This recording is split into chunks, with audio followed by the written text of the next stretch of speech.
Roman Voss had survived bullets, betrayals, and wars that had buried stronger men. None of them prepared him to watch the Atlantic swallow his wife. The storm had rolled across the Connecticut coastline just after midnight, turning the bridge into a sheet of black water and silver headlights. Claire Voss had left a private charity event less than an hour earlier. At 30, she was elegant without being fragile, intelligent without needing anyone's approval, and one of the few people in Roman's world who could challenge it without lowering her eyes. That was part why he loved her. Roman was 34, broad-shouldered, controlled, and feared across New York's criminal circles. His organization survived because he rarely acted impulsively, but Claire had always been the one weakness he never tried to hide. That night, Roman should have been driving home with her. Instead, an emergency inside the Voss organization pulled him away. By the time he learned Claire had left alone, another vehicle was already following her across the bridge. Rain hammered the windshield. The pursuing headlights stayed behind her. Then Claire pressed the brake. Nothing happened. Her car accelerated toward the curve. Tires lost their grip. Metal struck the barrier. By the time Roman security reached the scene, emergency crews were already flooding the bridge with lights. Roman arrived minutes later. The railing had been torn apart. Far below, Claire's car rested partially submerged against the rocks, flames still crawling across part of the wreck despite the rain. Divers searched until morning. They found blood. Her coat, a broken bracelet Roman had given her years earlier, but they did not find a recognizable body. Roman refused to accept the conclusion. He ordered private divers into the water. He paid for searches along miles of coastline.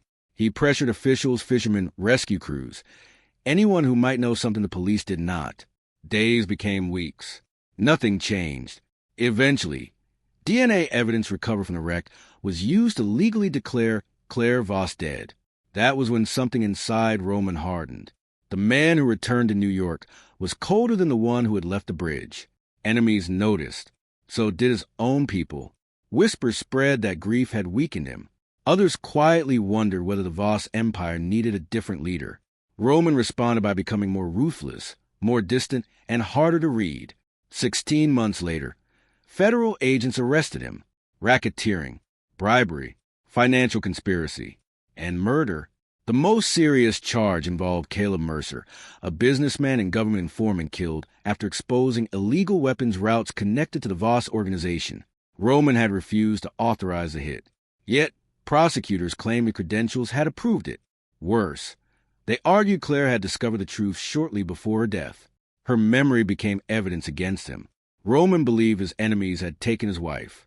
He never imagined her death would become the strongest weapon used to destroy him. Then, while preparing for trial, Roman's attorney uncovered one sealed record. 3 days before the bridge crash, Claire had visited a private medical clinic, and someone had gone to extraordinary lengths to make sure Roman never learned why. The sealed clinic record changed the meaning of Claire's death before Roman had even finished reading it. She had been pregnant. The pregnancy was early enough that she had likely been waiting for the right moment to tell him. Roman sat alone in the private legal office above the Hudson, staring at medical dates that turned grief into something heavier. He had not only lost Claire, he might have lost their child. For 16 months, Roman had believed the bridge took one life from him. Now the possibility of 2 felt almost unbearable. His legal team continued digging. The clinic records did not prove Claire survived, but they revealed that, in the weeks before the crash, she had begun behaving differently. She researched private security companies outside New York. She looked into identity chain procedures. She examined isolated properties registered through trusts with no connection to the Voss organization. At first, Roman felt betrayed. The evidence looked like preparation, as if Claire had planned to leave him. That possibility hurt in a way even death had not. Then the pattern changed. Claire had also accessed intelligence reports connected to threats against Roman's family. Several rival factions had begun referring to his wife as the easiest way to weaken him. Claire had discovered something Roman had ignored for years. His enemies did not need to defeat him directly. They only needed to find the person he could not afford to lose. And if anyone learned she was Carrier's child, the danger would multiply. Roman had no acknowledged heir. Under the Voss family structure, His younger half-brother Adrian stood next in line to control several family trusts, legitimate companies, and criminal interests if Roman died or disappeared permanently. A legitimate child would change that immediately. The unborn baby was not only Roman's future, it was a succession threat. Roman began looking at Claire's private movements differently. The money she withdrew before the crash had not gone toward luxury travel or personal escape. One transfer led to a rural medical trust operating far outside New York. Another went through an identity protection service normally used by high-risk witnesses and abuse survivors. Roman felt the impossible idea forming before he allowed himself to believe it. What if Claire had survived? What if remaining dead had been deliberate? If the world believed Claire Voss was gone, Roman's enemies would stop searching for her. And if nobody knew about the pregnancy, the child could disappear with her. The thought should have given Roman hope. Instead, it split him in two. If Claire was alive, then she had survived. His child might have survived, but she had also allowed him to bury her, allowed him to become colder, allowed him to believe the family he wanted was gone forever. Roman could not decide whether that would be love, betrayal, or the most brutal form of protection. While Roman searched for answers, Adrian played the loyal brother perfectly. He appeared at legal meetings. He reassured nervous business partners. He quietly assumed more operational control while Roman prepared for trial. Then Roman's attorney uncovered a private message archive from 3 days before the bridge crash. One name appeared repeatedly: Adrian Voss. Roman read the access record twice. Adrian had known Claire was pregnant before the bridge crash. Roman had not. Roman returned to the Voss estate under court restrictions and found the property almost unnaturally quiet. Snow covered the old stone grounds. The river beyond the trees had frozen along its edges. Everything looked preserved. His family was not. Roman did not confront Adrian. Not yet. He had survived too long by learning that suspicion was most useful when nobody knew they had earned it. Instead, he searched the oldest parts of the family structure: trust agreements, succession documents, controlling shares buried inside legitimate companies. The answer appeared quickly. If Roman had a legitimate child, that child would outrank Adrian in multiple family-controlled trusts and future ownership rights. Claire's pregnancy had changed more than Roman's personal life. It had changed the Voss bloodline, and it had threatened Adrian's position. Roman kept digging. Phone records showed Adrian had contacted Claire repeatedly during the week before the bridge crash. Several men loyal to Adrian had also been near the charity event Claire attended that night. None had been assigned there by Roman. The pattern widened. While Roman had been consumed by grief, Adrian had quietly moved money between accounts, redirected territory, and replaced longtime Voss captains with men loyal to him. Roman's mourning had created a vacuum. Adrian had filled it. That realization hurt differently from ordinary betrayal. Roman had spent years protecting his younger brother from the uglier parts of the organization. Now he had to consider that Adrian had used Claire's death to build a faction beneath him. By the time Roman's trial began, the prosecution no longer needed the public to believe he was innocent of anything else. They had evidence of racketeering, extortion, bribery, money laundering. Roman did not pretend those crimes belonged to someone else. He had built the organization. He had benefited from fear. He had made choices that deserved consequences. But Caleb Mercer's murder was different. That was the charge designed to bury him permanently. Prosecutors produced authorization records carrying Roman's private security credentials. Former associates described how Caleb's death had protected Voss interests. Financial records showed several businesses benefited immediately afterward. The evidence was powerful because it had been built around Roman's real criminal infrastructure. Only one part of it was false. Roman had rejected the killing. Claire had been there when he did. She had later discovered that someone reopened the order using his credentials, and now she was dead. That left Sloan. Roman's attorneys confirmed that Claire had sent his older sister an encrypted backup only hours before the bridge crash. Sloan had left the Voss world almost 4 years earlier. After losing her husband to violence connected to the family name, she moved west with her 2 children and cut nearly every tie in New York. She now lived near a mountain lake in Montana. No bodyguards, no clubs, no family meetings, No Voss business. That distance was exactly why Claire had trusted her. Roman's legal team wanted to subpoena Sloan immediately. He refused. Dragging her into court would expose her children to reporters, federal scrutiny, and the same criminal world she had spent years escaping. For once, Roman understood why someone might choose distance over loyalty. Then the prosecution introduced another piece of evidence. A transfer authorization carrying Roman's encrypted signature appeared to connect him directly to the payment used after Caleb's murder. The courtroom shifted.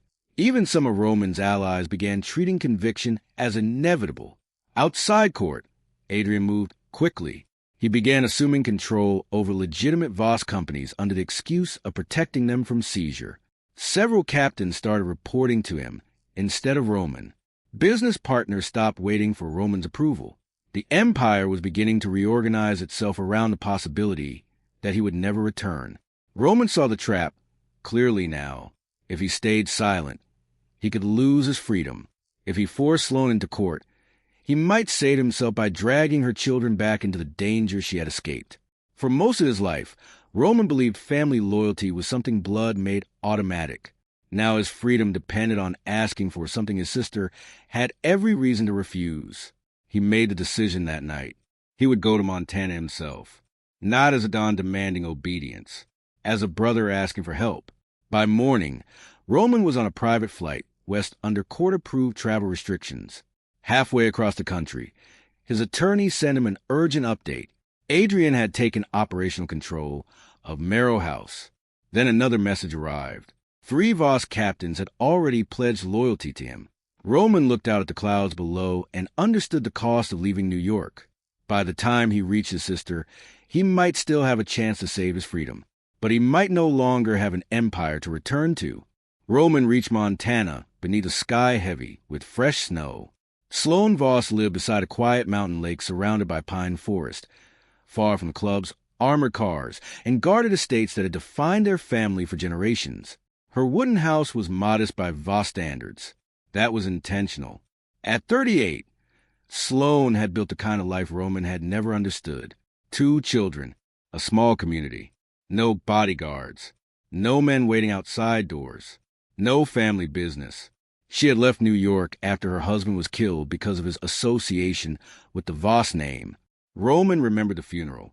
He remembered her grief. What he had never fully understood was what came afterward. Sloan did not only leave the organization, she left him. To her, the Voss empire did not protect family. It consumed it. Roman came for one reason: Claire's recording. Sloan confirmed that Claire had sent her encrypted material hours before the bridge crash. She also confirmed something Roman had feared. Claire had been frightened, not of Roman, of someone inside the family. Claire believed her pregnancy had become known to a person who understood exactly what a Voss heir would change. The information made Adrian's position look even worse. Roman needed the recording entered into evidence. Without it, Caleb Mercer's murder charge could destroy him. But Sloan refused to testify. She had spent years keeping prosecutors, reporters, enemies, and Voss associates away from her children. Walking into Roman's trial would destroy that separation overnight. Her face would return to national news. Her home could become a target. Her children would learn that the family world she had escaped was still capable of reaching them. Roman felt anger rise automatically. The old instinct was simple. Family obeyed. Blood came first. He could pressure her. He could remind her what conviction would mean. He could make refusal feel impossible. But he did none of it. For the first time, Roman understood that protecting someone did not always mean keeping them close. Sometimes it meant accepting that they were safer without him. Sloan gave him what little she believed she safely could: dates, Claire's concerns, the existence of the encrypted recording. But without Sloan authenticating its origin or Claire herself appearing, the defense would struggle to use it. Roman left the house without the evidence that could save him. Snow covered the road as his vehicle moved away from the lake. The quiet life behind him felt more valuable than almost anything he owned in New York. Then the messages started arriving.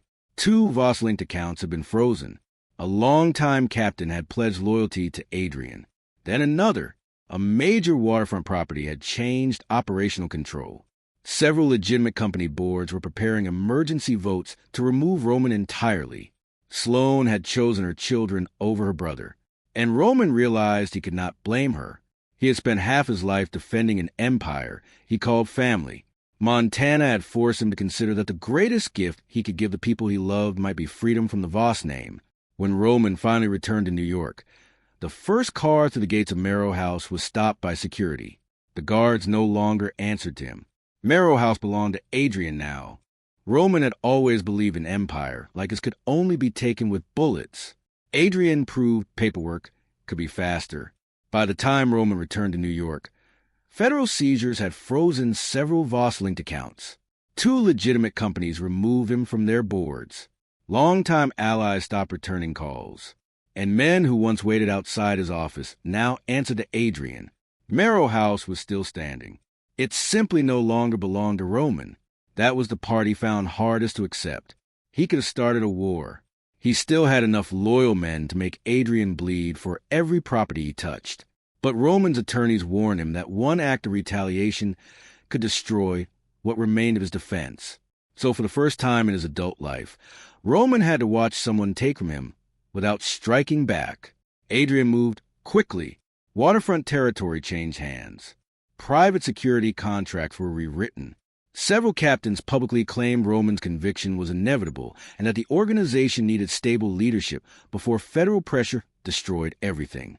Roman understood the logic. Adrian had spent months preparing everyone to believe this transition was necessary.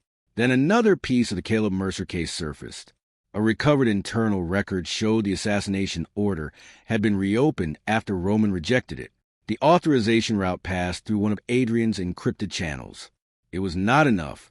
The chain still broke before prosecutors could connect Adrian directly. Claire had known what happened. Sloane had the backup. Neither woman was available to authenticate it in court. That was when Roman finally saw Adrian's entire design. Claire had to disappear because she knew too much. Roman did not need to die. He only needed to be convicted. If the government removed him legally, Adrian could inherit the empire without triggering a succession war. And if Claire's unborn child had died with her, nothing remained between Adrian and the Voss legacy. The simplicity of it made Roman feel sick. For years, he had assumed power made his family safer. Instead, it had turned every person he loved into leverage. His priorities began changing. He stopped trying to reclaim businesses already slipping away. He stopped asking which captains were still loyal. Instead, he quietly arranged additional protection around Sloane's home in Montana without allowing security to trace back to him. Then he returned to the one mystery he had told no one about, the rural medical trust Claire had used before the bridge crash. It had disappeared from public records several months after her death. Roman followed the remaining financial trail through private investigators. Most of it ended nowhere. One payment did not. It had gone to a pediatric medical provider. Roman stared at the record longer than he had stared at any account tied to his empire. The payment did not prove Claire was alive. It did not prove their child had survived. But for the first time, hope became more dangerous than grief. Roman could feel his empire disappearing piece by piece. And suddenly none of it seemed as important as the possibility that somewhere beyond New York, the family he had buried might still exist. On the final night before closing arguments, his investigator uncovered the pediatric account registration. It had been opened under an alias, but the birth date attached to that identity was Claire's. Roman entered the Manhattan Federal Courthouse beneath a bright winter sky, knowing one brutal fact. The truth might still exist somewhere, but truth that never reached the courtroom could not save him. The prosecution's closing case was devastating because much of it was real. Roman had built a criminal organization. He had approved extortion. He had protected illegal money. He had used fear as a business tool. The government did not need to invent those crimes. They only needed to attach one murder to everything else. Caleb Mercer. Prosecutors argued Roman had ordered Caleb killed to protect weapons routes connected to the Voss organization. They showed encrypted authorizations, financial benefits, testimony from former associates. Then they used Claire's death. Her disappearance became part of the emotional case against him. To the jury, it looked as if Roman's world had destroyed everyone who came too close, including his own wife. Roman felt the accusation more deeply than any charge. Across the courtroom, Adrian sat among family representatives wearing the expression of a grieving brother. Roman knew better. Adrian's confidence was almost visible. Merrill House was already his. The captains were moving toward him. A conviction would finish the transfer. Sloan never appeared. Roman kept her location protected. His attorneys attempted to introduce portions of Claire's digital evidence, but authentication problems weakened every piece. Without Claire or Sloan, the recordings looked incomplete. Roman understood what that meant. He could spend the rest of his life in prison for a murder he had refused to authorize, and Adrian would inherit everything built under the Voss name. Months earlier, that possibility would have pushed Roman toward violence. Now it did something else. He sent instructions to the few captains still loyal to him. No retaliation, no war, no attacks on Adrian. If Roman lost, the Empire could die with him. He would not drag Sloane's children into another generation of bloodshed. And if Claire and their child were somehow alive, he would not turn survival into another target. That decision felt stranger than surrender. For the first time, Roman was choosing family over power, without demanding anything in return. Adrian appeared to understand the silence as defeat. The judge prepared to rule on the final contested evidence. Reporters filled every bench. Federal officers lined the walls. Roman looked toward the windows and thought of the bridge, the storm, the broken railing, Claire's bracelet. For the first time in 16 months, he allowed himself to accept that hope might have been another form of grief. Maybe Claire really was gone. Maybe the pediatric account meant nothing. Maybe the Empire, the trial, and everything left of his old life were about to end together. Then the courtroom doors opened. Security officers turned immediately. Reporters twisted in their seats. A sudden wave of silence moved through the room. Adrian's face changed first. The confidence disappeared. Roman saw that reaction before he turned around. And when he finally did, the world he had accepted as finished broke open again. Claire Voss was standing in the courtroom alive. For 18 months, Roman had imagined Claire's final moments. Nothing prepared him for watching her walk toward the witness stand alive. She entered under federal protective escort. The woman crossing the courtroom was still Claire, but survival had changed her. Her hair was shorter. A thin scar curved near her temple. The softness Roman remembered had been replaced by something calmer and harder. He wanted to move toward her. He did not. Claire had not returned for a reunion. She had returned to finish something. The courtroom learned the truth piece by piece. Claire had survived the bridge crash. She escaped the sinking vehicle before fire consumed most of the wreck and was later recovered far from the main search zone. By then, she understood the crash had not been an accident. Adrian had learned about her pregnancy. A legitimate Voss heir would eventually outrank him in family-controlled trusts and businesses. Claire and her unborn child had become obstacles, so Adrian removed them. But Claire realized something immediately after surviving. If Roman learned she was alive, he would search for her. His enemies would watch him, and eventually they would find her too. Remaining legally dead became the only protection strong enough to make them stop looking. She allowed the world to bury Claire Voss. Then she disappeared under another identity. Months later, she gave birth. Their child survived. Roman absorbed that truth without moving. Everything he had mourned still existed somewhere beyond the courtroom. Claire then produced the original recording. It captured Roman, rejecting the order to kill Caleb Mercer. A second sequence showed Adrian reopening the assassination using Roman security credentials. Sloane's encrypted copy matched Claire's original, giving prosecutors the authentication they had previously lacked. There was more. Claire had preserved financial transfers, vehicle records, and communications connecting Adrian to the sabotage of her car. The structure he had built began collapsing in real time. Adrian's plan had been simple. Kill Claire, remove the unborn heir, send Roman to prison, then inherit everything without starting a war. Instead, Claire's survival destroyed all three parts. Roman was cleared of Caleb Mercer's murder. He was not cleared of everything else. Racketeering, laundering, bribery, and other crimes remained attached to choices he had genuinely made. For once, Roman did not fight every consequence. Claire had returned from the dead, but she had not returned to rebuild the old Voss empire beside him. Her actions made that clear. Their family could not survive if Roman rebuilt the same machine that had made them targets. Roman finally understood. Power had never protected Claire. It had nearly killed her. In the months that followed, he began cooperating in cases against Adrian's faction and dismantling parts of the organization that remained under his control. His marriage did not repair itself overnight. Claire's silence had wounded him. Roman's world had endangered her. Neither truth disappeared simply because they still loved each other.